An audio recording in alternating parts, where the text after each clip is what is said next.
বিষ্ণু ইসা ইসলাম হুনাইনের যুদ্ধ শেষে ফিরতেছেন, পথিমধ্যে বেলাল রাদিয়াল্লাহু তাআলা আনহু আজান দিচ্ছেন। তো পাশে ছিল মুশরিকদের একটা পল্লী, কিছু মুশরিক তরুণ তারা আজানকে ব্যঙ্গ করতেছে। মনে কষ্ট পাওয়ার মতো ব্যাপার না, কিন্তু বিশ্বনবী ওইখানে দেখেন কি খুঁজলেন। বিশ্বনবী খেয়াল করলেন কণ্ঠটা বড় সুন্দর, দরাজ গলা। বিশ্বনবী সাহাবীদেরকে বললেন ধরো, সবগুলারে ধরে বিশ্বনবী সামনে আনা হলো। ওরা হাঁটু গেড়ে বসলো। বিশ্বনবী বললেন তোমাদের মধ্যে কে যেন ব্যঙ্গ করে আজান দিচ্ছিল, তার গলাটা বড় উঁচু।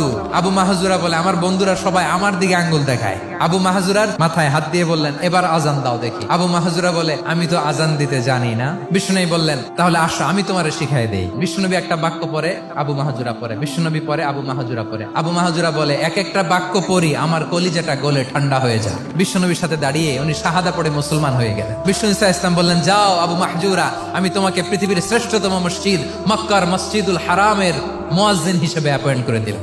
দেখছেন কিভাবে ট্যালেন্ট হান্টিং করতে হয়।